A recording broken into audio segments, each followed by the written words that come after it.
अर्शी ने खोल दी झनक और अनिरुद्ध की पोल सबके सामने। अर्शी को पूरा भनक लग चुका है कि झनक अनिरुद्ध साथ में है। भड़का दिया है पूरे घर वाले को अनिरुद्ध और झनक के खिलाफ। जी हाँ दोस्तों, हम बात कर रहे हैं स्टार प्लस की शो झनक की। दोस्तों, आगे बढ़ने से पहले अगर आप इस चैनल पर नए हैं तो इसे सब्सक्राइब कर दीजिए, साथ ही बेल आइकन दबाना ना भूले। वीडियो अच्छा लगा है तो इसको लाइक जरूर कीजिएगा। चलिए आगे बढ़ते हैं। जी हाँ दोस्तों, झनक के बीते एपिसोड में आपने देखा कि कैसे झनक और अनिरुद्ध भारी तूफान बारिश में फंस जाते हैं। दोनों बर्थडे सेलिब्रेट करने के बाद घर की ओर निकल ही रहे होते हैं, पर मौसम जो है उन्हें रोक लेता है। यहाँ मौसम भी चाहता है कि दोनों एक दूसरे के करीब रहे, एक दूसरे के पास आए, क्योंकि यही वो वक्त है जब उनके आसपास कोई नहीं है। अनिरुद्ध के फैमिली का कोई मेंबर नहीं है, अर्शी नहीं है, झनक अनिरुद्ध साथ में है। ये वक्त उनको हमेशा याद रहेगा। इसीलिए दोस्तों यहाँ दोनों घर की ओर निकल रहे होते, पर भारी बारिश के कारण अनफॉर्चुनेटली घर नहीं पहुंच पाते। यहाँ दोनों को एक घर में रुकना पड़ता है और ये लोग वेट कर रहे हैं कि कब बारिश खत्म हो और घर की ओर निकले।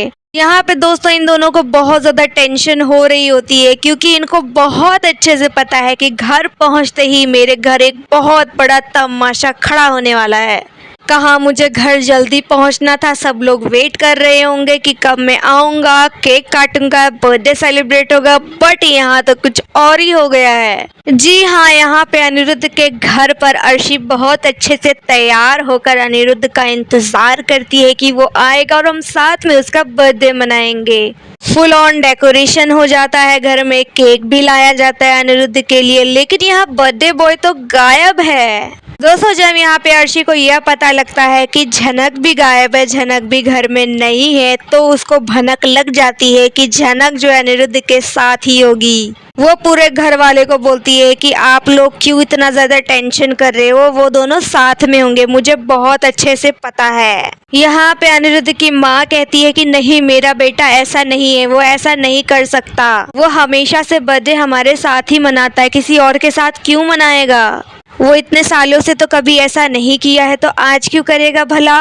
अर्शी कहती है कि इतने सालों से, पर इस साल में बहुत अंतर है, इस साल उसके पास झनक है। वो लड़की ने मेरे अनी को दीवाना बना दिया है, जब देखो जहाँ देखो मंडराती रहती है अनी के आगे पीछे, और अनी भी उसके आगे पीछे मंडराता रहता है, उसका बॉडीगार्ड बन के घूमता रहता है, हमेशा उसकी प्रोटेक्शन में रहता है। झनक को कहीं कुछ हो ना जाए, हमसे ज्यादा तो उसको है उसकी फिक्र। यहाँ पे आप देखेंगे कि घर वाले बहुत टेंशन में आ जाते हैं और जाते हैं रिपोर्ट लिखवाने के लिए। यहाँ अर्शी कहती है कि कोई जरूरत नहीं रिपोर्ट लिखवाने की, वो दोनों साथ ही में होंगे और कोई लापता वापता नहीं हुए हैं, वो लोग छोटे बच्चे नहीं हैं। झनक बहुत ज्यादा चालाक है और अनिरुद्ध भी बहुत स्मार्ट है। यहाँ विपाशा कहती है कि नहीं अर्शी, अनिरुद्ध ऐसा नहीं है, वो कभी झूठ नहीं बोलता।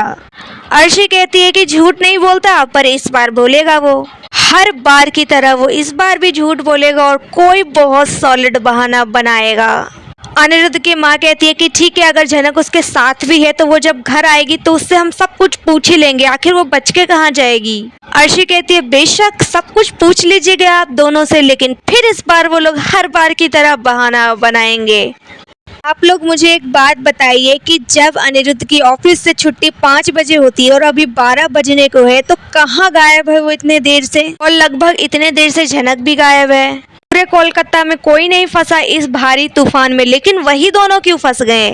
ये कोई कोइंसिडेंट तो नहीं है, दोनों एक दूसरे के साथ है, मैं अच्छे से जानती हूँ। और अनिरुद्ध अपना बर्थडे झनक के ही साथ मना रहा है, मैं पूरी कंफर्म हूँ। उसके बाद आप देखेंगे कि 12 बज जाता है और अर्शी कहती है ओ 12 बज गए, हैप्पी बर्थडे टू अनी, अब मैं चलती हूँ, मेरा यहाँ रुकने का कोई फायदा नहीं है। वही दोस्तों दूसरी तरफ आप देखेंगे कि बारिश थोड़ी बहुत रुक जाती है और झनक और अनिरुद्ध घर की ओर निकलने वाले होते हैं। यहाँ पे झनक कहती है कि एक तूफान से बचकर अब हम दूसरे तूफान में जा रहे हैं। जी हाँ, यहाँ बिल्कुल सही प्रेडिक्ट किया झनक ने कि एक तूफान तो थम चुका है, लेकिन घर में जो तूफान खड़ा होने वाला है उससे इन दोनों को कौन बचाएगा।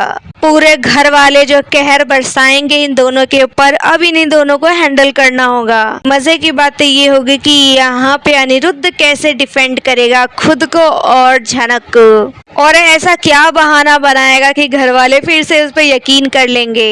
क्या वो सच बता देगा या फिर से कोई सॉलिड बहाना बनाएगा, ये देखना होगा। काफी ज्यादा इंटरेस्टिंग। खैर दोस्तों, आपकी क्या राय है आप हमें कमेंट में बताइए। वीडियो अच्छा लगा है तो इसको लाइक कीजिए, सब्सक्राइब कीजिए फॉर मोर अपडेट। धन्यवाद।